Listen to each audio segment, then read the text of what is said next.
No es casualidad que Interpol naciera en Austria, en Viena. Tenemos que ver que han pasado pocos años desde el hundimiento del Imperio Austrohúngaro y que Viena no solo necesita rápidamente una organización internacional para seguir luchando contra la criminalidad, sino que Viena también dispone de una baza formidable. Posee casi la totalidad de los ficheros de policía relativos a los malhechores, no solo en Austria, sino también en Hungría y Rumanía. Así que, finalmente, ese imperio que se vino abajo conserva la memoria de la criminalidad. Y será eso lo que le permitirá explicar ante los demás países europeos que es la mejor situada para acoger a la organización, para hacerla prosperar y hacerla crecer. Seguramente, el Imperio Austrohúngaro dejó en los armarios de la policía vienesa la documentación más formidable jamás reunida sobre la criminalidad. Y los gobiernos europeos, ciertamente, no son insensibles al hecho de que entre esa documentación también están los ficheros relativos a los grupos socialistas, comunistas y anarquistas. En sus comienzos Interpol funcionaba muy despacio. En los distintos países los servicios se activaban según las necesidades. Naturalmente había actividades permanentes como la publicación de la revista interna, principalmente en francés y en alemán, y la gestión de un fichero de malhechores peligrosos. El objetivo de estas publicaciones, que serán una constante en la actividad de la organización, era estrechar los lazos entre las policías de los Estados miembros. Esta nueva colaboración favorecía, por ejemplo, la extradición de sospechosos y de criminales. Progresivamente, Interpol comienza a dotarse de una eficaz herramienta de comunicación y de identificación criminal. Hay una herramienta técnica, podríamos decir que casi tecnológica, muy apreciada en la época en Interpol. Finalmente, esta organización propone servicios que ninguna policía en solitario podía ofrecer. Primero cuenta con una red de comunicación por radio fabulosa para la época, gracias a la cual, entre París y Bruselas, Bruselas y Berlín, y Berlín y Roma, se pueden comunicar al instante de forma cifrada, es decir, sin posibilidad de fracción de la comunicación, de violación de la comunicación, al instante.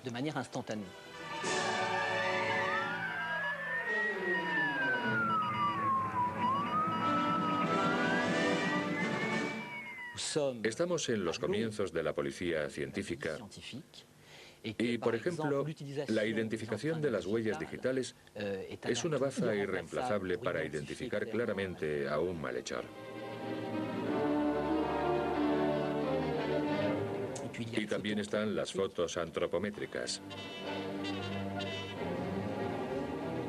La Interpol, desde esa época, dispone de archivos considerables en ese ámbito. Esta modernización es obra de Oskar Dressler, secretario general de Interpol desde su origen y de la cual garantiza un control efectivo. Oskar Dressler es el hombre que, desde 1926, ha estado sistemáticamente implicado en los asuntos internacionales para Sauber.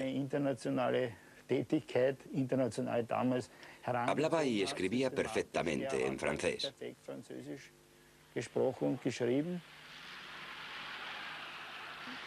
Oskar Dressler era en realidad la clavija obrera en la organización, que contaba con poco personal.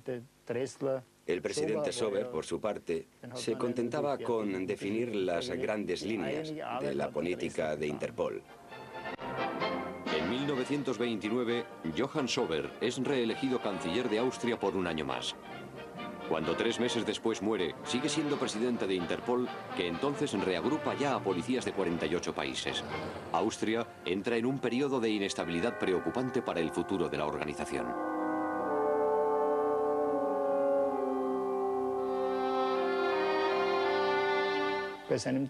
A la muerte de Sauber, las publicaciones de Interpol se distribuían ampliamente entre las policías de los Estados miembros. Se plantea la cuestión de hacer una publicación exclusivamente en inglés para las zonas de influencia angloamericana. Esta herramienta de comunicación da muestras de la gran eficacia de la organización. Francia, que no se adhiere a la Interpol hasta 1928, innova dotándose con los primeros coches en radio. La red de Interpol une entonces directamente a 9 capitales europeas.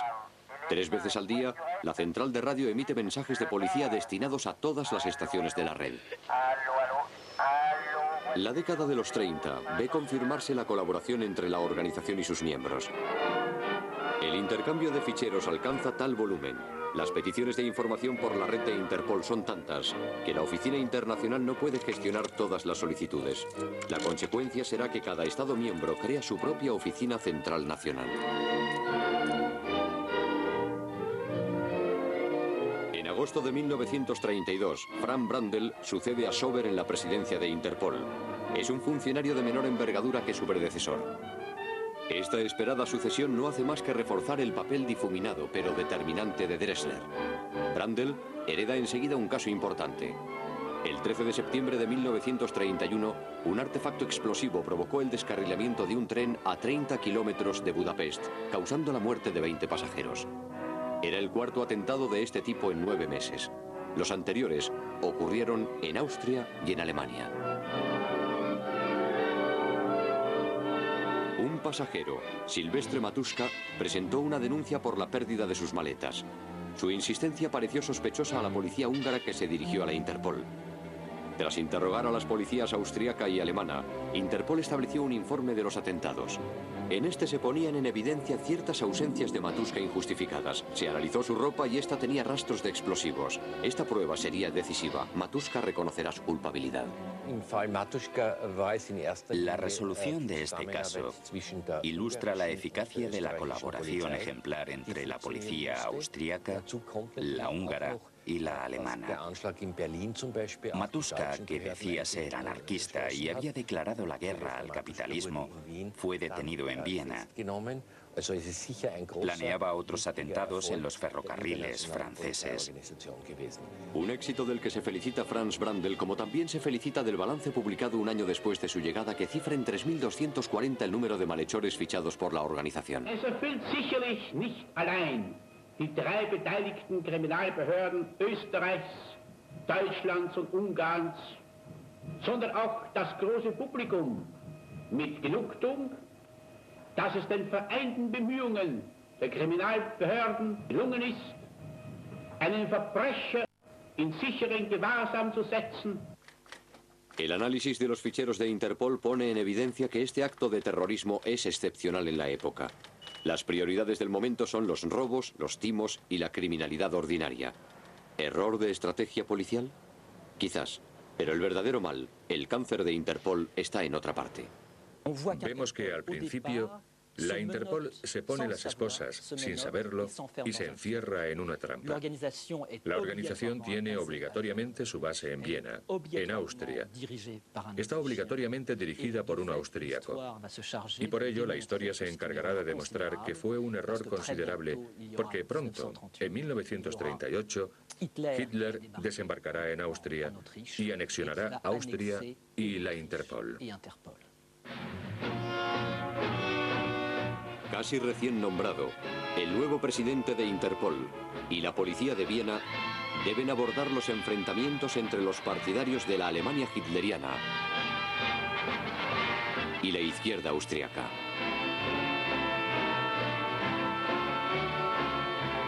Aquellos años están demasiado marcados por el nazismo en Europa como para que el papel de la Interpol se afirme claramente y sin errores.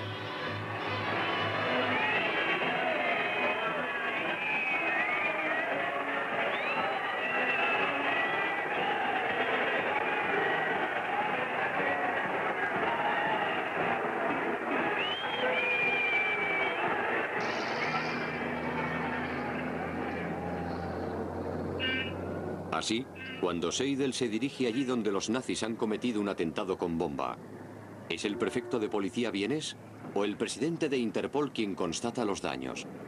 La ambigüedad reina definitivamente. Otro ejemplo. Se estableció una colaboración que hoy da que pensar entre la policía francesa y la nazi.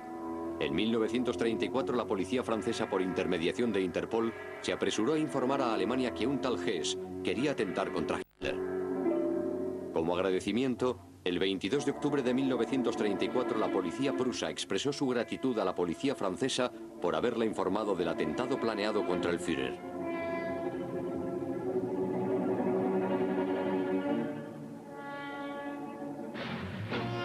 La izquierda revolucionaria desencadena en Viena una sublevación que dura 4 días. La policía y el ejército se movilizan. La democracia vacila. La sublevación se extiende a las grandes ciudades obreras. Seidel, que ha ido perdiendo la confianza de la opinión pública, se apoya en un hombre de carácter.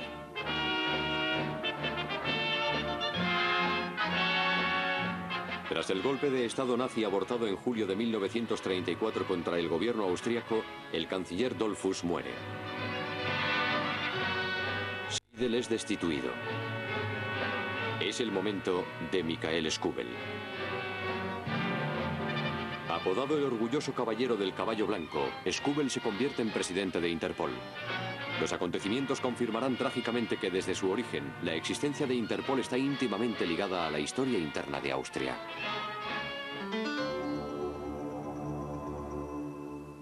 La trampa se cierra la noche del 11 al 12 de marzo de 1938. Es lo que se llama el Anschluss, la anexión de Austria a Alemania por los nazis.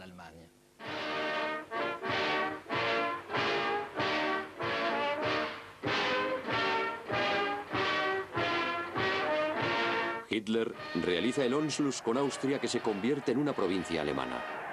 La víspera, por la noche, en la sede de Interpol, Skubel recibe la visita del Reichsführer, Heinrich Himmler, jefe de la Gestapo. Al amanecer, Interpol pasa a depender de los nazis. La toma de poder de las instituciones policiales no se hizo en pocas horas. En realidad, incluso antes de que Hitler aterrizara a las 4 de la mañana, las instituciones policiales de Austria ya estaban en manos de los nazis. Así fue en toda Austria, tanto en Viena como en Salzburgo o en Innsbruck, donde los nazis locales, como Ernst Kaltenbrunner y sus cómplices, ya estaban instalados para recibir a Himmler. El comando armado que le acompañó no tuvo que intervenir, todo estaba listo. La noche en que Himmler se hace con el poder de Interpol, le acompaña Meissner, un oficial de la Marina austriaco, cómplice de los nazis en el asesinato del canciller Dollfuss.